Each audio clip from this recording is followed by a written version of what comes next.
Como está você hoje? Eu estou muito feliz porque você está de novo no nosso programa Apocalipse, Medo ou Esperança? São momentos especiais onde temos estudado juntos a Palavra de Deus. Você tem tido a oportunidade de abrir a Palavra de Deus, a Bíblia, e podermos estudar juntos as verdades que Deus deixou revelada para os seus filhos, para aqueles que desejassem conhecer, nos livros da Bíblia. Seria mais ou menos como se os apóstolos estivessem abrindo a cortina do tempo e observando atrás da cortina todas as coisas que Jesus deixou para que nós compreendêssemos. Mas nós não podemos abrir a Bíblia antes de orarmos, pedir a Deus que nos unja com o seu Santo Espírito. Vamos orar? Vamos orar juntos. Misericordioso Deus e Pai que estás nos céus, em nome de Jesus Cristo, teu Filho, eu quero lhe pedir que nos abençoe, que nos unja com teu Santo Espírito para que possamos compreender a tua verdade bíblica. Abençoa essa pessoa que está em casa também, Senhor, para que ela possa compreender e estar preparado para os últimos momentos da história da Terra. Em nome de Jesus Cristo, teu Filho. Amém. Você sabe, hoje eu tenho algo especial para contar para você. De todas as coisas grandiosas que me enchem o coração, a volta de Jesus é a que mais me impressiona.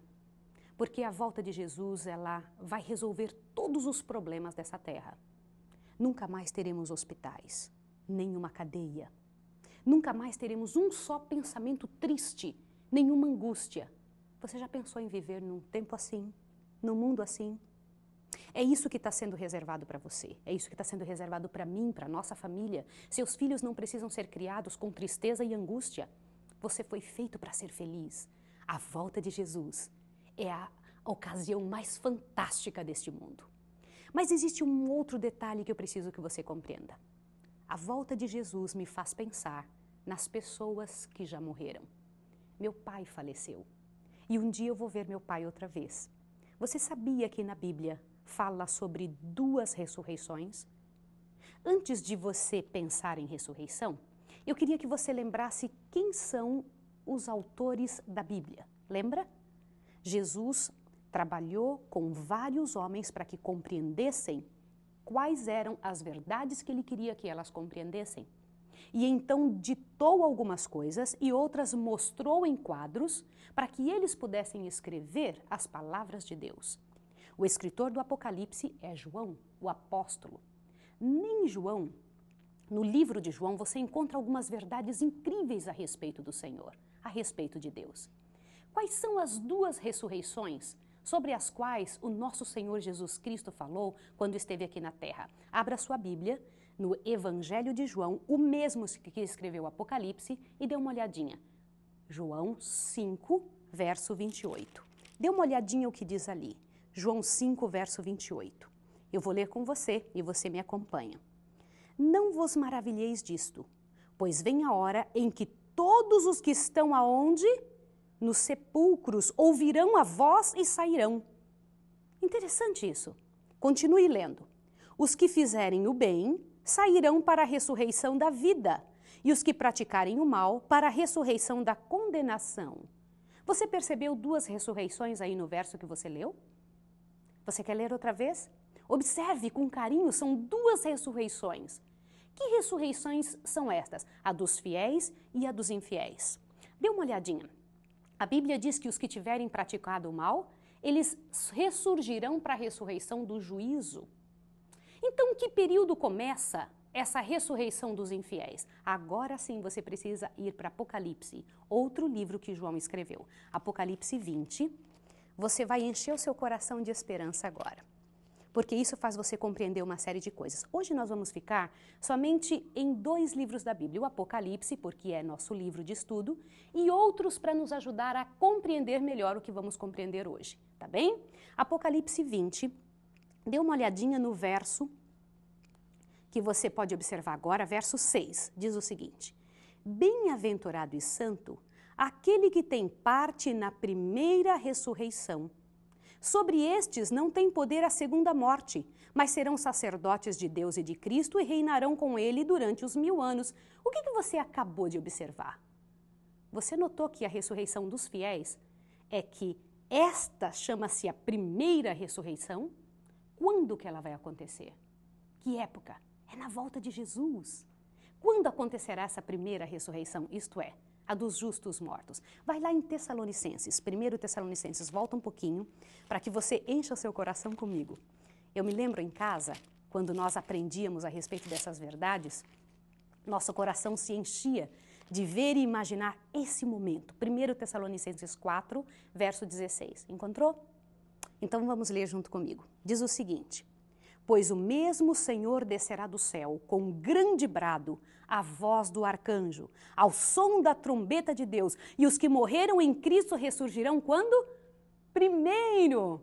A primeira ressurreição será por ocasião da volta de Jesus. Entende por que a minha esperança de ver o meu Pai? Meu Pai ressuscitará na ressurreição dos fiéis, que será a ressurreição da volta de Jesus. Mas eu gostaria que você desse uma observada no seguinte. Vamos olhar juntos isso daqui. Olhe bem este gráfico. 1000 anos entre as duas ressurreições. A primeira ressurreição é a dos fiéis, por ocasião da volta de Jesus, que foi o que nós já lemos na Bíblia. Não foi mesmo? Você acabou de ler comigo. E o que vai acontecer então durante o milênio? Porque se a primeira ressurreição é dos fiéis, a segunda ressurreição, obviamente, é dos infiéis. Quando que isso vai acontecer? E o que vai estar acontecendo durante o milênio aqui na Terra? E o que nós estaremos fazendo durante o tempo em que estivermos, depois de ressuscitados os fiéis, e nós tivermos sido levados com Jesus, o que estaremos fazendo no céu? Estas coisas você precisa compreender. Estas coisas, elas fazem toda a diferença na nossa compreensão do que Deus gostaria que nós compreendêssemos na palavra de Deus. Vá de novo para Apocalipse 20. Vejamos juntos esta verdade agora. Apocalipse 20. Procure isso na sua Bíblia para que você possa compreender quantos anos depois da primeira ressurreição ressuscitarão os outros mortos. Quem são os outros mortos? Se os fiéis são da primeira ressurreição, quem são os outros mortos? São os infiéis. Veja Apocalipse 20, verso 5. Veja. Mas os outros mortos não reviveram até que os 1000 anos se completassem. Por que eles não reviveram? Que pensamento pavoroso!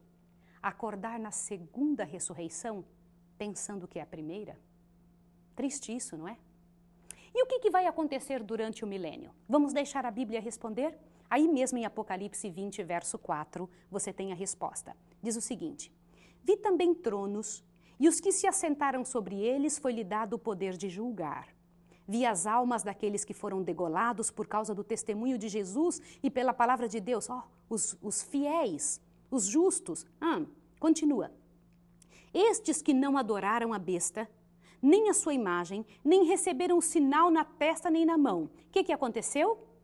Veja junto comigo. Reviveram e reinaram com Cristo durante 1000 anos. Interessante isso. O que nós vamos ficar fazendo no céu? Durante o milênio? Julgando quem? Estas coisas você deve fazer estas perguntas ao ler a Bíblia, só que a Bíblia mesma tem resposta. E você precisa saber disso e precisa passar adiante para encher o coração das pessoas de esperança.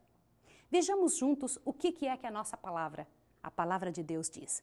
1 Coríntios 6, verso 2. Abra comigo em 1 Coríntios 6. Verso 2, que ali você encontra a resposta. Veja o que nós vamos ficar fazendo no céu. Diz: não sabeis vós que os santos hão de julgar o mundo? Ora, se o mundo deve ser julgado por vós, sois indignos de julgar as coisas mínimas? Não sabeis vós que havemos de julgar até quem mesmo? O que diz a sua Bíblia? Até os anjos. Que anjos nós vamos julgar? Os anjos maus. E nós vamos julgar o mundo. Quem que nós vamos julgar do mundo? As pessoas ímpias que não ressuscitaram na primeira ressurreição. Não parece simples agora para você? Não te enche o coração de esperança? Mas por que é que a Bíblia diz que Satanás não vai poder enganar as nações? Aonde diz isso na Bíblia?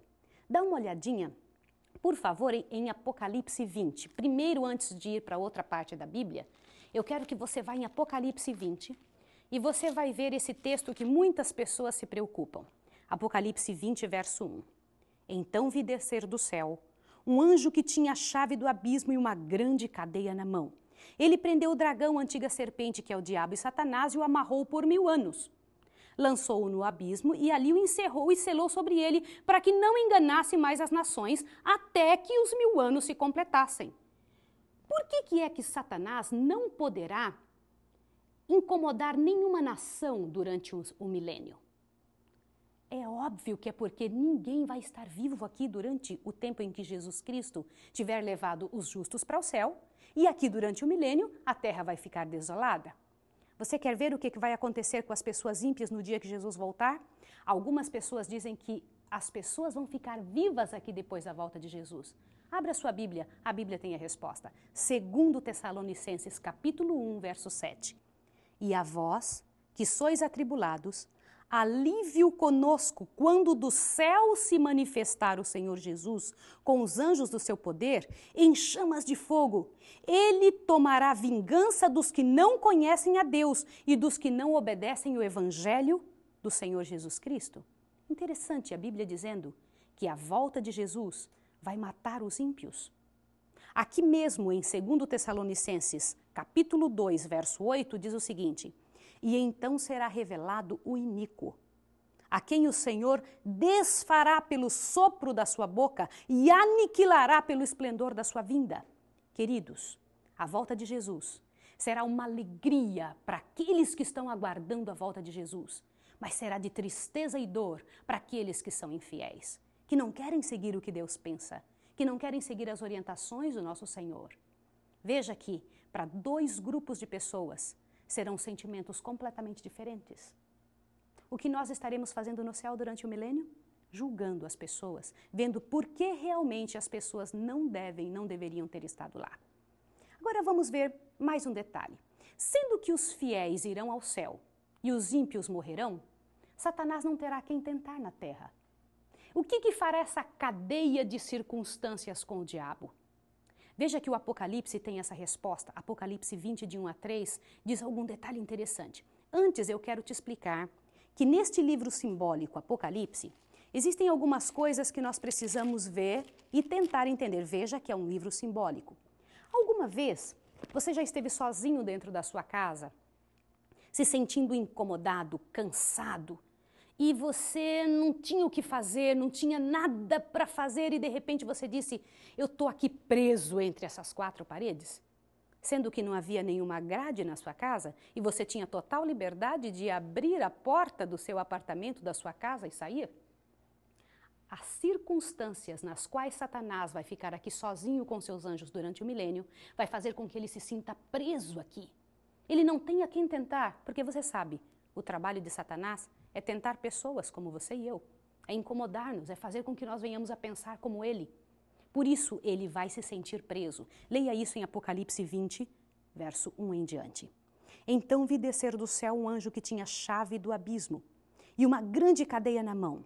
Ele prendeu o dragão, a antiga serpente, que é o diabo e Satanás, e o amarrou por 1000 anos. E o que mais? Veja o verso 3.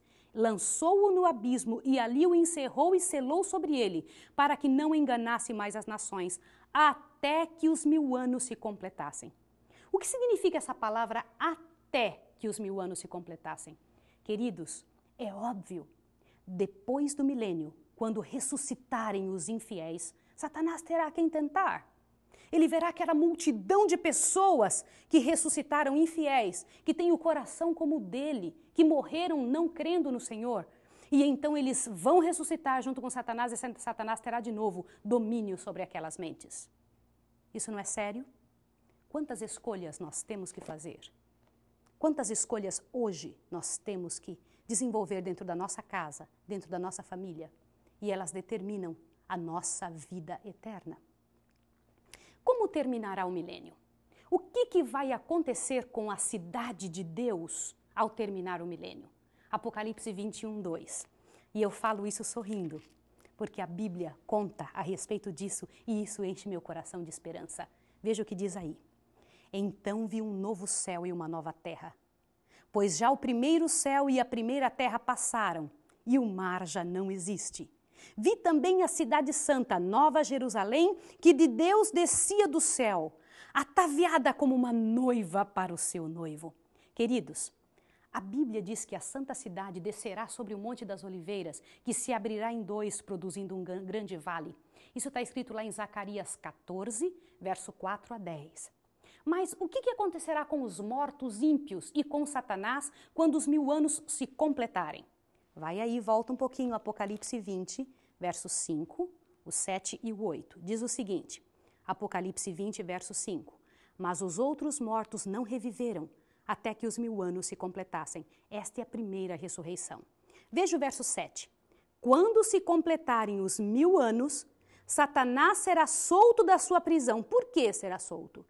Porque os ímpios ressuscitaram. Aí ele tem novamente a quem tentar. Veja o verso 8. E sairá a enganar as nações que estão nos 4 cantos da terra, Gog e Magog, cujo número é como a areia do mar, a fim de juntá-los para a batalha. Que batalha é essa? Veja que a cidade santa de Deus estará descendo, junto com todos os salvos, descendo aqui sobre o Monte das Oliveiras, como a Bíblia fala. E o interessante é que os Satanás e os ímpios não mudarão de coração, eles continuarão com aquele desejo de vingança e eles vão rodear a cidade santa para tentar acabar. Agora veja essa nova pergunta que eu preciso dizer para você. Veja só. Com Satanás e os ímpios, o que vai acontecer com eles quando pretenderem tomar de assalto a cidade santa? Aí mesmo em Apocalipse 20, verso 9, você tem a resposta. Apocalipse 20, verso 9 diz o seguinte: subiram sobre a largura da terra e cercaram o arraial dos santos, a cidade querida. Mas o que aconteceu? Desceu fogo do céu e os consumiu. Queridos, eu queria que vocês vissem essa palavra que vocês têm na Bíblia. Disse que desceu o fogo do céu e o que fez com eles, com os ímpios e Satanás, os consumiu. Você deve estar pensando algumas coisas. Você já ouviu falar que Satanás vai ficar queimando a eternidade inteira? O que a Bíblia disse para você? Que os consumiu. Vamos deixar para outro estudo a análise deste fogo eterno e consequências eternas. Nós vamos estudar juntos. Mas agora vem a boa notícia. O que vai acontecer então, quando o mal estiver acabado? Você se lembra do Jardim do Éden, onde Adão vivia? Este era o plano de Deus para a sua vida e para a minha vida. Foi assim que Deus planejou que nós vivêssemos. O Éden será restaurado, meu amigo. O Éden voltará a existir. O que fará Jesus depois que a terra for purificada pelo fogo? Vá à sua Bíblia em 2 Pedro. 2 Pedro, um dos outros apóstolos, diz o seguinte. 2 Pedro, capítulo 3, verso 10. Vamos ler juntos? Diz o seguinte: mas o dia do Senhor virá como um ladrão. Os céus passarão com grande estrondo. E o que mais? E os elementos ardendo se desfarão, e a terra e as obras que nela há serão descobertas. Que mais? Continua lendo. Havendo, pois, de perecer todas essas coisas, que pessoas não deveis ser em santidade e piedade, aguardando e desejando ardentemente a vinda do dia de Deus, em que os céus em fogo se dissolverão e os elementos ardendo se fundirão? Queridos, encha o seu coração. Estas verdades são para mim e para você. Na verdade, nós entendemos que, segundo a promessa de Deus, nós esperamos um novo céu e uma nova terra. Vai em Apocalipse 21 novamente. Lembra, o nosso livro é Apocalipse. Eu trago outros livros da Bíblia para que você e eu possamos encher o coração com verdades que todos disseram a mesma coisa. Apocalipse 21, versículo 1 a 4, diz: então vi um novo céu e uma nova terra, pois já o primeiro céu e a primeira terra passaram e o mar já não existe. Vi também a cidade santa, Nova Jerusalém, que de Deus descia ataviada como uma noiva para o seu noivo. E ouvi uma grande voz vinda do trono que dizia: agora o tabernáculo de Deus está com os homens. Eles serão seu povo, o próprio Deus estará com eles e eles serão seu Deus. Queridos, o verso 4 me enche de esperança. E eu quero que enche você também de esperança. O que diz ali? Deus enxugará de seus olhos toda lágrima. Não haverá mais morte, nem pranto, nem clamor, nem dor. Pois o quê? Pois já as primeiras coisas são passadas. Pelo que eu sinto, você também disse amém. Porque esse é o desejo de todas as pessoas que vivem aqui nessa terra, querem viver uma vida melhor. A maior parte de nós não sabe como viver essa vida melhor. Não sabem como esperar a volta de Jesus. não entende o que Deus espera da vida de cada um de nós. O Senhor Deus deseja coisas grandiosas para mim e para você. Eu quero ler mais um texto de 2 Pedro com você. Volta a sua Bíblia um pouquinho. Dá uma olhadinha o que 2 Pedro diz para mim e para você. Dá uma olhadinha. 2 Pedro, eu preciso que você veja, capítulo 3, o verso 13, diz o seguinte: mas nós, segundo a sua promessa, aguardamos novo céu e nova terra, nos quais habita a justiça. Essa nova terra é para você, é para sua família, é para os seus vizinhos, é para as pessoas que, pela graça de Deus, conhecerem esta mesma verdade. Você tem uma responsabilidade agora, uma responsabilidade cheia de alegria, de poder passar essas verdades para as pessoas que você conhece, para os seus amigos distantes. Você pode chamá-los para que venham assistir o nosso próximo programa. Você sabe qual vai ser o nosso tema? O nosso tema será: quais são os detalhes que Deus quer que você e eu tenhamos para que possamos viver com Ele no mundo que Ele está preparando? Quem serão as pessoas que Jesus virá buscar na sua volta? Quem serão as pessoas que serão consideradas fiéis na sua vinda? Você está sendo chamado para fazer parte desse povo. Estas verdades não são maravilhosas? Essas verdades não enchem o seu coração? Meu querido amigo, minha querida amiga, eu quero orar com você. Vamos orar juntos agora. Misericordioso Deus e Pai que estás nos céus, eu louvo o teu nome pela graça do Senhor Jesus Cristo e a promessa de sua volta gloriosa dentro de poucos dias. Eu louvo o teu nome, Senhor, por teu plano tão maravilhoso de ressuscitar as pessoas que morreram acreditando na sua volta. Eu louvo o teu nome, Senhor, porque eu sei que o Senhor tem marcado detalhes especiais que o Senhor quer que entendamos sobre nossa vida aqui nessa terra. E o Senhor deixou marcado cada um desses detalhes, cada um desses caminhos na tua palavra, a Bíblia. Obrigado, Senhor, pela oportunidade que temos de estar estudando. Eu te peço em nome de Jesus que abençoe essas pessoas que estão estudando conosco em casa, para que elas agora possam encher o coração de esperança, saber que a sua volta é a solução para todas as dificuldades deste mundo. Eu te peço que o Senhor abençoe os nossos queridos em casa. Te peço que o Senhor nos abençoe aqui e que estejamos prontos em nome de Jesus para daqui uns dias abraçar Jesus nas nuvens dos céus. Em nome dele oramos e agradecemos. Amém. Até a próxima. Se você deseja saber mais sobre esse ou outros assuntos relacionados ao Apocalipse e sobre a volta de Jesus, entre em contato conosco e receba um estudo sobre as revelações do Apocalipse. E saiba mais sobre as incríveis profecias deixadas na Bíblia por Jesus e sobre a sua segunda vinda. Nos vemos sábado que vem neste mesmo horário. Que Deus te abençoe. Até lá. Meus medos compreendeu ao falar a minha fé, sim, ele ergueu. Mas quem será que comigo vai? O meu nome sabe bem, ele faz.